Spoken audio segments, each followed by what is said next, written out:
Hello, and welcome to the Tranquil Mind. If you've been searching for peace, joy, and a deeper understanding of life, you've come to the right place. Today, I want to ask you something personal, something that might resonate with the quiet moments of your life. Have you ever wondered why happiness seems so elusive? Despite having everything society tells us we need, a stable job, a roof over our heads, and even a few luxuries, there's still that lingering sense that something is missing. We chase happiness like a mirage in the desert, believing it's just over the horizon. A big house, a better car, the next promotion. These are the milestones we think will finally deliver that deep contentment we yearn for.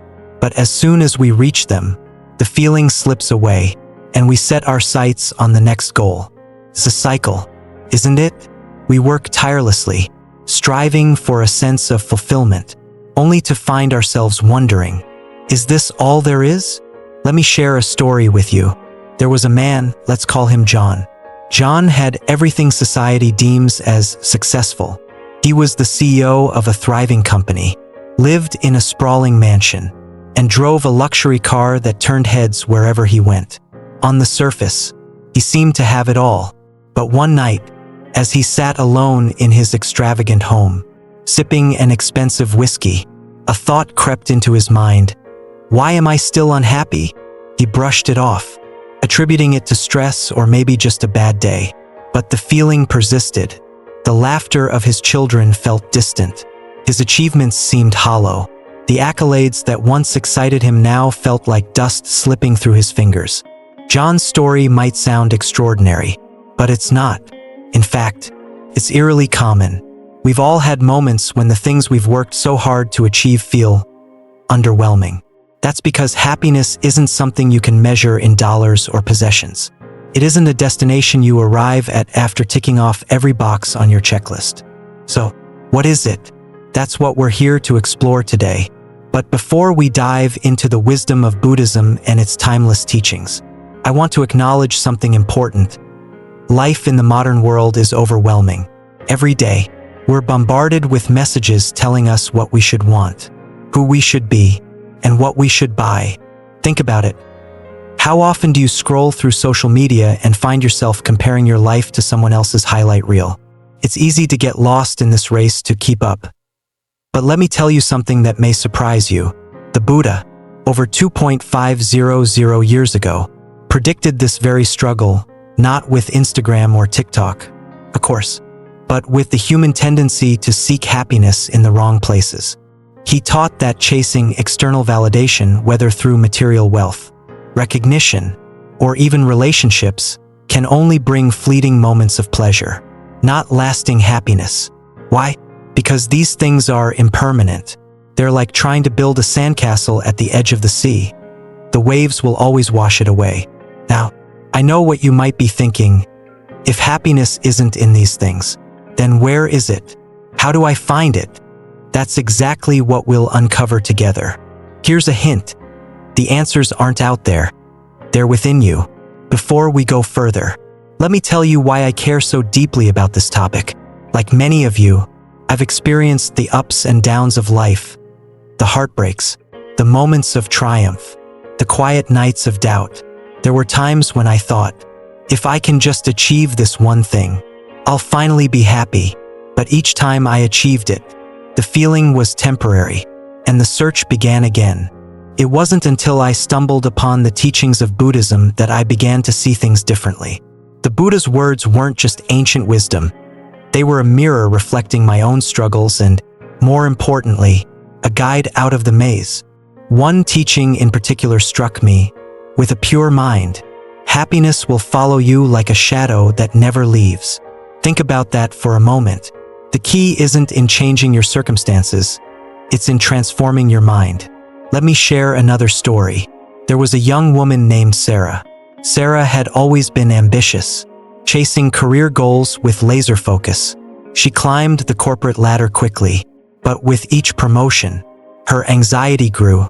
She worried constantly about maintaining her success, about what others thought of her, about whether she was good enough. One day, She met a Buddhist monk during a retreat she'd attended reluctantly at the urging of a friend. The monk asked her a simple question. "What are you running from?" Sarah was taken aback. She hadn't seen her life as running. She thought she was striving. But as she reflected, she realized her entire life had been a series of attempts to outrun her own insecurities. The monk told her, "True happiness isn't about running faster. It's about sitting still and seeing clearly." Those words planted a seed in Sarah's mind. And over time, as she began to practice mindfulness and let go of her need for external validation, she discovered a peace she'd never known. And that's what I hope for you, to discover a happiness that isn't tied to the approval of others, to fleeting pleasures, or to circumstances beyond your control. In this video, we'll explore 3 transformative Buddhist practices that can help you on this journey. Acceptance of reality, how embracing life's ups and downs can free you from unnecessary suffering. Generosity, the joy of giving selflessly and how it cultivates a deeper sense of purpose. Forgiveness, letting go of grudges for others and yourself to find inner peace. We'll also talk about nirvana, the ultimate form of happiness, and how the Buddha's teachings can guide us toward a more meaningful life. But this isn't just about theory. Along the way, I'll share real-life examples, personal insights, and practical steps you can take to start living with more joy and less stress. So, grab a cup of tea, settle in, and let's embark on this journey together.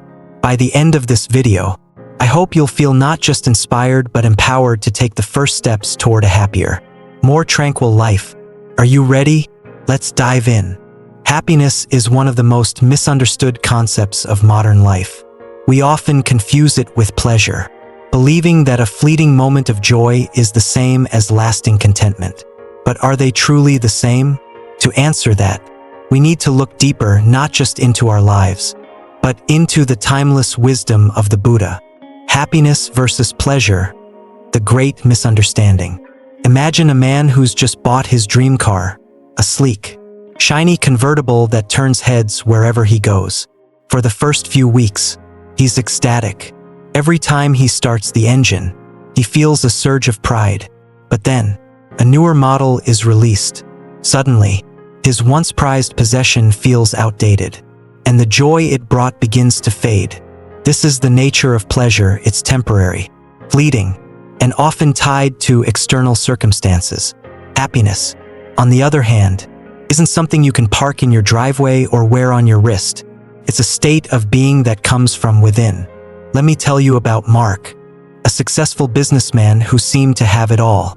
Mark owned a multinational company, a sprawling mansion, and a collection of luxury watches worth millions. On the surface, he was the picture of success. But behind closed doors, Mark felt empty. His achievements didn't bring him the happiness he thought they would. In fact, the more he achieved, the more he felt like a hamster on a wheel, always running, never arriving. One day, during a vacation in Southeast Asia, Mark visited a remote village. There, he encountered an elderly monk who was seated under a tree, meditating. The monk radiated a sense of peace that intrigued Mark. Unable to resist, Mark approached the monk and asked, "What's your secret? How can you be so content when you have so little?" The monk smiled and replied, "I have everything I need because I've stopped wanting what I don't have. True happiness isn't about having more. It's about needing less." Mark was stunned. He realized that his pursuit of material wealth had been like filling a bucket with a hole in the bottom. It would never be enough. That day marked the beginning of his journey to redefine what happiness meant to him. Mark's story resonates deeply because many of us have been there.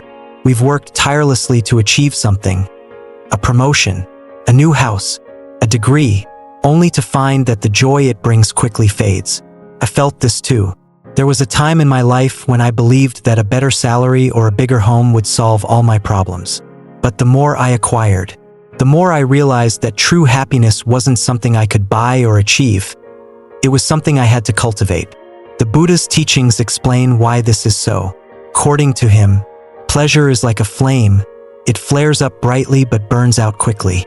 Happiness, however, is like a steady, enduring light that comes from within. To experience this, we must shift our focus from external pursuits to inner transformation. Part 1. Understanding happiness. Happiness is one of the most misunderstood concepts of modern life. We often confuse it with pleasure, believing that a fleeting moment of joy is the same as lasting contentment. But are they truly the same? To answer that, we need to look deeper, not just into our lives, but into the timeless wisdom of the Buddha. Happiness versus pleasure, the great misunderstanding. Imagine a man who's just bought his dream car, a sleek, shiny convertible that turns heads wherever he goes. For the first few weeks, he's ecstatic. Every time he starts the engine, he feels a surge of pride. But then, a newer model is released. Suddenly, his once prized possession feels outdated, and the joy it brought begins to fade.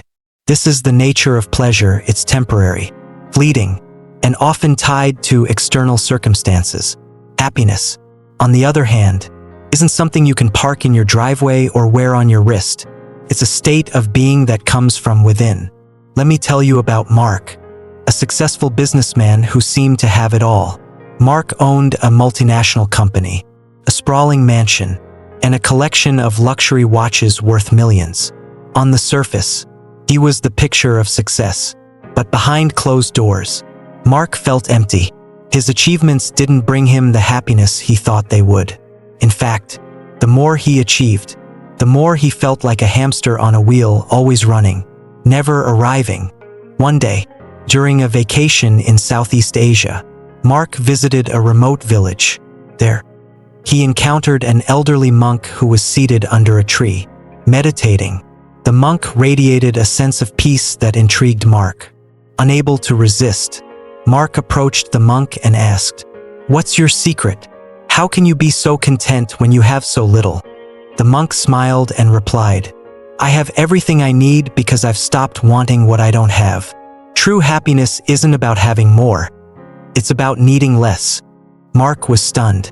He realized that his pursuit of material wealth had been like filling a bucket with a hole in the bottom. It would never be enough. That day marked the beginning of his journey to redefine what happiness meant to him. Personal insight, the trap of material goals. Mark's story resonates deeply because many of us have been there. We've worked tirelessly to achieve something, a promotion, a new house, a degree, only to find that the joy it brings quickly fades. I felt this too. There was a time in my life when I believed that a better salary or a bigger home would solve all my problems. But the more I acquired, the more I realized that true happiness wasn't something I could buy or achieve. It was something I had to cultivate. The Buddha's teachings explain why this is so. According to him, pleasure is like a flame. It flares up brightly but burns out quickly. Happiness, however, is like a steady, enduring light that comes from within. To experience this, we must shift our focus from external pursuits to inner transformation. Buddha's perspective on happiness, the power of a pure mind. In the Dhammapada, one of Buddhism's most cherished texts, the Buddha offers profound insights into the nature of happiness. He says, "If with an impure mind one speaks or acts, suffering follows him like the wheel that follows the foot of the ox. If with a pure mind one speaks or acts, happiness follows him like a shadow that never leaves." These verses reveal a powerful truth. Our happiness or suffering isn't determined by external events, but by the state of our mind. When our thoughts are clouded by anger, greed, or jealousy, we create our own misery. But when our mind is pure, free from negativity and filled with compassion, gratitude, and mindfulness, happiness becomes our constant companion. Let's break this down with a modern analogy. Imagine your mind is like a garden. If you plant weeds, negative thoughts, harmful habits, and toxic relationships, they'll take over, leaving little room for flowers to grow. But if you nurture your garden with care, pulling out weeds and planting seeds of kindness, patience, and mindfulness, it will flourish. The Buddha teaches us that happiness is the result of this inner cultivation.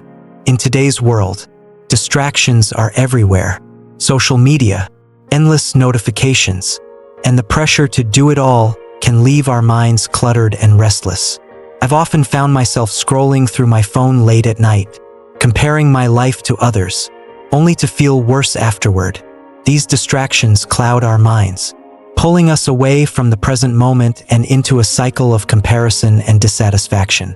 The Buddhist teachings remind us that clarity and peace come from letting go of what doesn't serve us. When we free our minds from the noise, we create space for true happiness to take root. Let me share a story about Mia, a young woman who was constantly chasing happiness but never seemed to find it. Mia was a perfectionist, always striving to excel in her career and personal life. She believed that once she reached a certain milestone, whether it was a promotion, a dream vacation, or a new relationship, she'd finally be happy.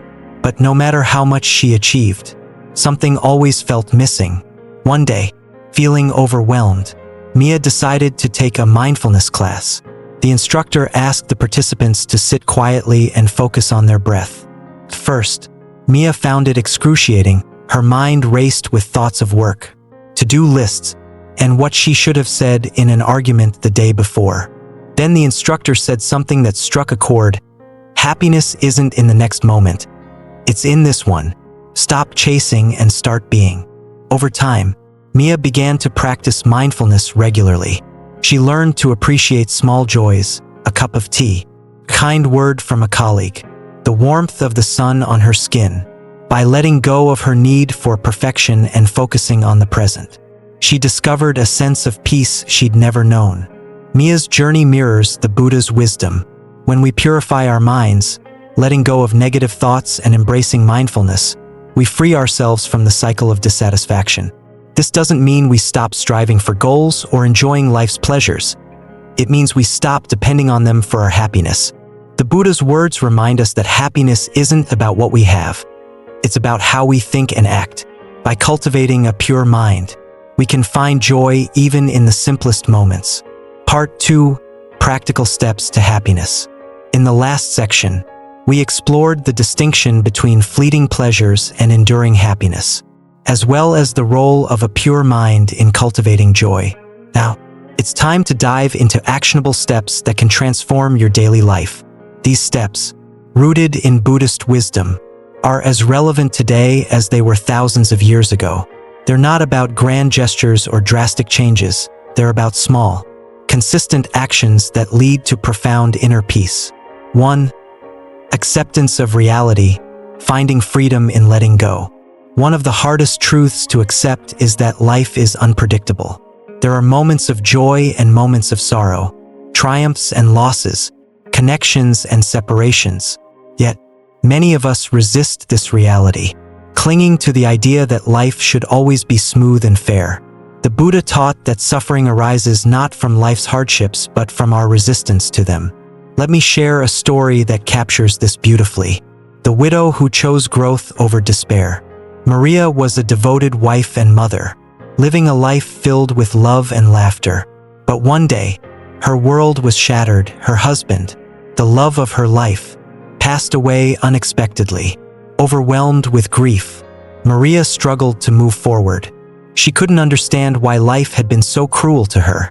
For months, Maria lived in a haze of sadness, unable to care for herself or her young children. Then, one day, a friend invited her to a Buddhist meditation retreat. Reluctantly, Maria went, hoping for a distraction. There, the teacher spoke about impermanence, the idea that everything in life, from happiness to sorrow, is temporary. At first, Maria resisted this idea. How could she accept the loss of her husband? But as the days went on, she began to see her grief not as a punishment but as part of life's natural ebb and flow. She realized that her husband's death, though heartbreaking, had taught her the value of each moment with her loved ones. Maria began to focus on the lessons her loss had taught her. She found strength in raising her children, honoring her husband's memory by living fully. Over time, she transformed her pain into resilience, becoming a source of inspiration for others. Personal insight: embracing challenges. I've had my own moments of struggle, times when life felt unfair, and I wanted to resist reality. But every time I've leaned into acceptance, I found growth waiting on the other side. Acceptance doesn't mean giving up. It means finding peace in what is, so you can move forward. 2. Generosity, Dana, the joy of giving. Generosity is a cornerstone of Buddhist practice. The act of giving, when done selflessly, not only helps others but also brings immense joy to the giver. This joy isn't rooted in external validation. It comes from the satisfaction of knowing you've made someone's life a little better. The ripple effect of kindness. James, a college student, was walking to class one day when he noticed a man sitting on the sidewalk, holding a sign that read, "Hungry and in need."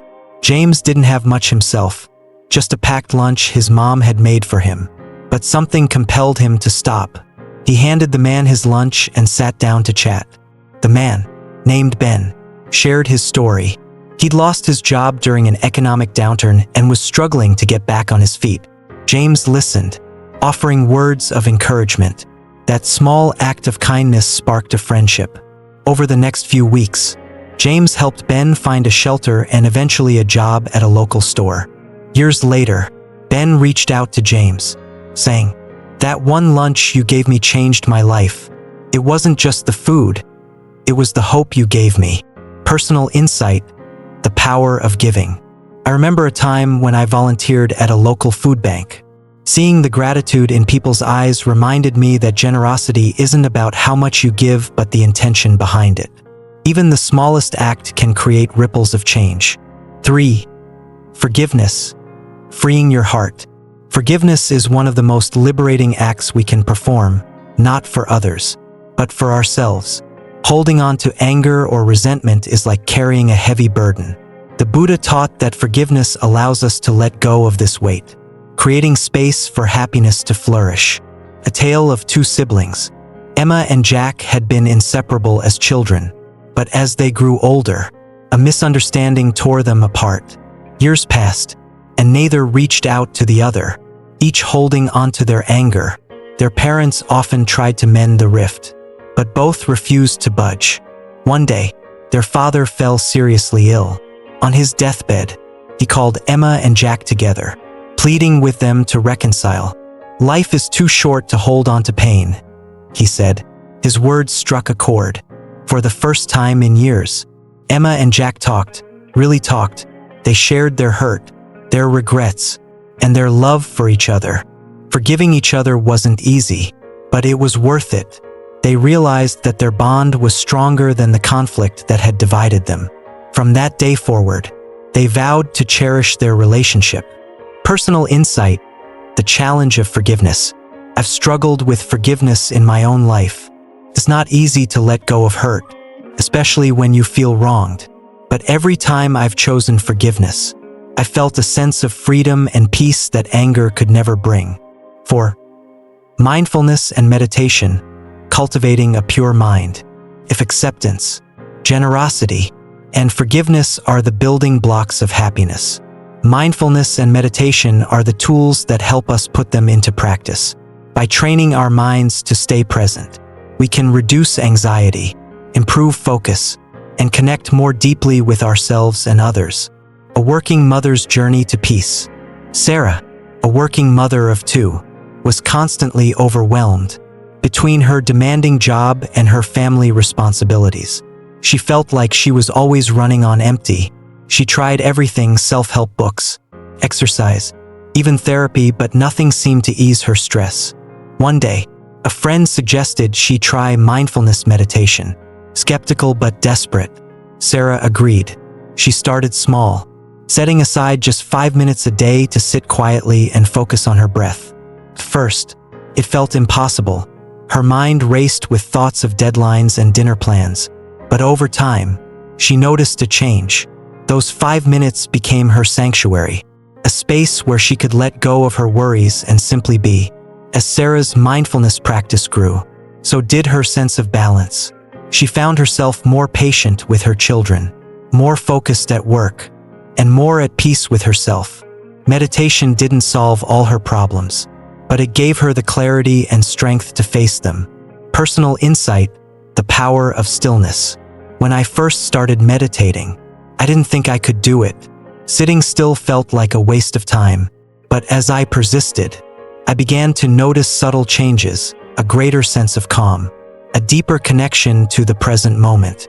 Meditation has become a cornerstone of my happiness, and I encourage you to give it a try. Part 3, The Path to Nirvana. In our journey so far, we've explored the distinction between fleeting pleasures and enduring happiness and learned practical steps to create a fulfilling life. But what lies beyond these steps? Is there a higher state of happiness? One that transcends the ups and downs of life? Buddhism says yes, and it's called nirvana. What is nirvana? Nirvana, in Buddhist teachings, is often described as the ultimate form of happiness, a state of complete liberation from suffering.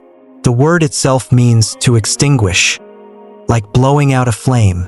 But what exactly is being extinguished? The Buddha teaches that nirvana is the extinguishing of the fires of desire, anger, and delusion, the root causes of all suffering. Let's break this down. Imagine your mind as a lake. When desires, anger, and delusions arise, they stir the water, creating ripples and waves that disturb its natural clarity. Nirvana is like the stillness of a lake when these disturbances subside.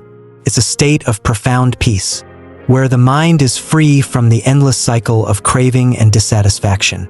The story of the monk who let go. To understand nirvana, let's look at the story of Ajahn Surya, a monk who once struggled with his own attachments. Ajahn had been a successful architect before he renounced his worldly life. Even after joining the monastic order, he found himself clinging to the pride of his past achievements. He would reminisce about the buildings he had designed, secretly yearning for the recognition he once enjoyed. One day, during a meditation retreat, Ajahn's teacher gave him an exercise. The teacher handed him a small clay pot and asked him to carry it wherever he went for a week. By the end of the week, Ajahn was frustrated.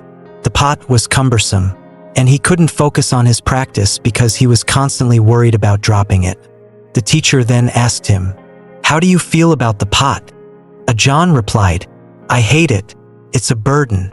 The teacher smiled. "Now imagine you're carrying desires and attachments like this pot every day. Letting go isn't about rejecting life. It's about freeing yourself from the burdens you don't need." Ajahn took this lesson to heart. Over time, he learned to release not just his attachment to recognition but also his need for validation. As he let go, he experienced a deep, unshakable peace, a glimpse of nirvana. Personal insight, letting go of attachments. I've had my own clay pot moments. For years, I clung to the idea that success was defined by others' approval. It wasn't until I started letting go of this need that I began to feel truly free. The process wasn't easy, letting go never is, but it was worth it. The less I carried, the lighter I felt. Steps toward enlightenment. Nirvana may sound like a distant goal, reserved for monks and sages, but the Buddha taught that every one of us can take steps toward this state by cultivating mindfulness, reducing cravings, and practicing compassion. These steps don't require us to give up our lives. They simply ask us to live more intentionally. 1. Reducing cravings. Cravings, or tanha, are one of the primary obstacles to nirvana. Whether it's craving for material possessions, status, or even emotional validation, these desires create a sense of lack that keeps us trapped in dissatisfaction. Practice gratitude. Each day, write down 3 things you're grateful for. This simple act shifts your focus from what you lack to what you have. Mindful consumption. Before making a purchase, ask yourself, do I really need this? Or am I seeking comfort through buying? Digital detox. Spend 1 day a week without social media. Notice how it feels to be free from the endless cycle of comparison. Personal insight. I once went on a month-long challenge to buy nothing but essentials. At first, it was difficult. I realized how often I shopped out of boredom or stress. But as the weeks passed, I felt a surprising sense of freedom. I was no longer chasing the next thing, and my happiness came from within. 2. Cultivating compassion. Compassion is the antidote to anger, one of the fires that the Buddha taught us to extinguish. When we act with compassion, we not only reduce suffering in the world but also in ourselves. Random acts of kindness. Make it a habit to do something kind for someone each day, whether it's holding the door open or writing a thank you note. Empathy practice. When someone frustrates you, take a moment to imagine their perspective. What might they be going through? Volunteer work. Dedicate time to a cause you care about. Helping others can shift your focus away from your own worries. A story of transformative compassion. A young man named Ryan once struggled with anger issues. He would lash out at friends, colleagues, and even strangers. One day, his therapist suggested he try volunteering at a local homeless shelter. Ryan reluctantly agreed. At the shelter, he met a man named George, who shared his story of losing everything after a series of unfortunate events. Ryan was deeply moved. Over time, as he continued volunteering, he noticed his anger softening. By focusing on helping others, he found himself less consumed by his own frustrations. 3. Practicing mindfulness. Mindfulness is the key to breaking free from delusion. The third fire the Buddha spoke of. When we're mindful, we see things as they truly are, not through the distorted lens of fear, desire, or prejudice. Mindful breathing. Spend 5 minutes each morning focusing on your breath. When your mind wanders, gently bring it back. Mindful eating. Pay attention to the colors, textures, and flavors of your food. Eat slowly and savor each bite. Mindful listening. During conversations, listen without planning your response. Be fully present with the other person. A story of everyday mindfulness. Sophia, a single mother and nurse, often felt overwhelmed by her hectic schedule. One day, she decided to start practicing mindfulness. She began by taking 3 deep breaths before entering each patient's room. This small act grounded her and allowed her to be fully present with her patients. Over time, she noticed a shift, not only in her own stress levels but also in the way her patients responded to her care. A journey, not a destination. The path to nirvana isn't about perfection, it's about progress. Each step, no matter how small, brings us closer to a life of peace and fulfillment. Whether it's reducing cravings, practicing compassion, or embracing mindfulness, these practices help us let go of the burdens we carry and uncover the joy that's been within us all along. As we continue this journey, remember, nirvana isn't something you achieve overnight. It's a gradual unfolding, a process of becoming, and with each step, you'll find yourself moving closer to the ultimate form of happiness, the kind that can never be taken away. Part 4. Lessons from real-life stories. As we've journeyed together through the path to happiness and explored the transformative power of practices like mindfulness, compassion, and forgiveness, it's time to ground these ideas in stories, real and fictional, that resonate with our shared humanity. Stories have a way of speaking to us in ways that mere advice cannot. They reveal truths about ourselves, showing us what's possible when we choose to live with intention and kindness. The generous villager. The power of giving without expectation. In a small village nestled in the mountains of Bhutan, there lived a farmer named Tenzin. He was known for his generosity. Even though he wasn't wealthy by any means, Tenzin often gave away portions of his harvest to neighbors in need. Despite having just enough to feed his own family, many in the village admired him, but some whispered behind his back, calling him foolish for giving away so much. One year, the village faced a severe drought. Crops failed, and many families went hungry. Tenzin, too, had little to harvest, but he continued to share what he could. One day, a traveling monk passed through the village and stopped to rest at Tenzin's home. Seeing the farmer's kindness, the monk asked, "Why do you give so much when you have so little?" Tenzin smiled and replied, "Because when I give, I feel rich. My heart is full, and that is enough for me." The monk stayed with Tenzin for several days and shared his teachings with the villagers. He spoke about the concept of dana, or generosity, explaining that true giving comes without expectation. Inspired by Tenzin's example, the villagers began to help one another, pooling their resources and labor to ensure everyone had enough to survive. By the end of the season, the village had not only weathered the drought but had grown closer as a community. Tenzin's selflessness had sparked a ripple effect, reminding everyone that abundance is not measured by what we have but by what we give. Hashtag personal insight asterisk. I remember a time when I volunteered at a community kitchen during a difficult period in my own life. At first, I thought I was giving to others, but what I received was far greater. The smiles, the connections, and the simple act of sharing a meal taught me that generosity isn't about wealth. It's about the wealth of the heart. Hashtag the woman who found peace through forgiveness. Let me tell you about Angela, a woman whose life was shaped by resentment. Angela had a difficult relationship with her father, who had abandoned their family when she was a teenager. For years, she carried anger and hurt in her heart, refusing to speak to him even when he tried to reconnect.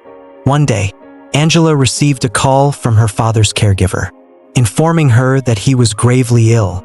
At first, she didn't want to visit him. Why should I care? She thought.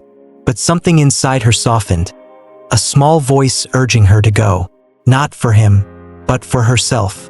When Angela arrived at the hospice, she was struck by how frail her father looked. He reached out to her with trembling hands and whispered, "I'm sorry." In that moment, Angela realized that holding on to her anger had only caused her more pain. She took his hand and said, "I forgive you." Angela later described that moment as the most liberating experience of her life. Letting go of her resentment didn't erase the past, but it freed her from being trapped by it. She felt a sense of peace she hadn't known in years.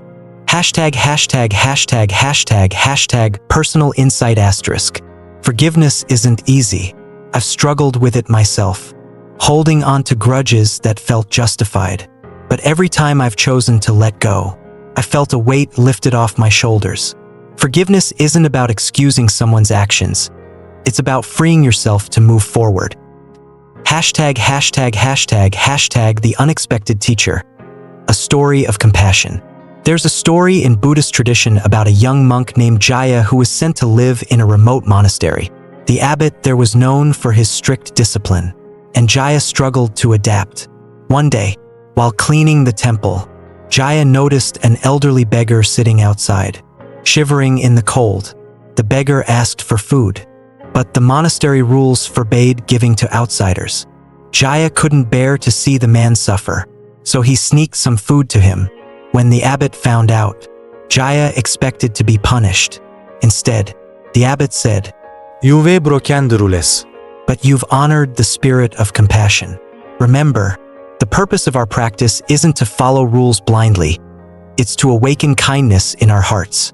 Years later, Jaya became a respected teacher, often telling the story to his students. He taught them that true compassion isn't about grand gestures. It's about seeing the humanity in others and acting with a heart full of love. Hashtag personal insight asterisk. I've often thought about what it means to be compassionate in a world that sometimes feels unkind. Small acts, a smile, A kent woord. a helping hand may seem insignificant, but they can make a world of difference. Compassion is a practice, and it starts with how we treat those around us. Hashtag fictional narrative. The ripple effect of kindness. Let's imagine a young man named Daniel. Daniel lived in a bustling city, consumed by his fast-paced career. One rainy evening, as he hurried home, he saw a woman struggling with a heavy bag of groceries. At first, he ignored her, too preoccupied with his own worries. But something made him stop and offer to help. The woman was surprised but grateful. She told Daniel her name was Margaret and shared a bit about her life. She was a retired schoolteacher who lived alone and often found it hard to manage errands. Daniel walked her home and promised to visit her again. That small act of kindness sparked a connection that changed both their lives. Margaret became a source of wisdom and comfort for Daniel, reminding him of the importance of slowing down and appreciating life's simple joys. In turn, Daniel brought light to Margaret's days, showing her that she wasn't alone. This fictional story is a reminder that even the smallest gestures can create ripples of connection and kindness that extend far beyond what we can see. ####, the thread that connects these stories. What ties these stories together is a shared truth. Happiness is not something we find. It's something we create through our actions, choices, and mindset, whether it's generosity, forgiveness, compassion, or simply taking a moment to connect with another human being. These practices help us cultivate a life of meaning and joy.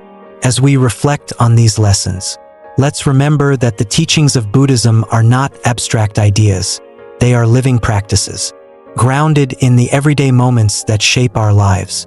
Each story we've shared is an invitation to step into our own lives with greater intention and a deeper commitment to happiness. Let's continue this journey with open hearts and a willingness to be transformed by the stories we live and the stories we share. As we come to the end of this journey together, let's take a moment to reflect on the wisdom we've uncovered. We've explored the fleeting nature of pleasure and the enduring beauty of true happiness. We've learned that generosity can create ripples of joy, forgiveness can free our hearts, and mindfulness can anchor us in the present moment. And we've seen how the path to nirvana, the ultimate peace, isn't a far-off dream but a series of small, intentional steps that any of us can take. These teachings remind us that happiness isn't something we chase, it's something we cultivate. It's found not in possessions or achievements, but in the way we live each day with kindness, compassion, and presence. Now, I invite you to take these lessons into your own life. Start small. Practice gratitude for what you already have. Offer a kind word or gesture to someone in need. Take a few quiet moments each day to center yourself. These simple acts may seem small, but they carry the power to transform not just your life but the lives of those around you. Remember, happiness isn't about avoiding life's challenges.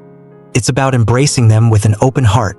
It's about finding meaning in every moment, no matter how ordinary it may seem. So, as we part ways today, I leave you with this thought.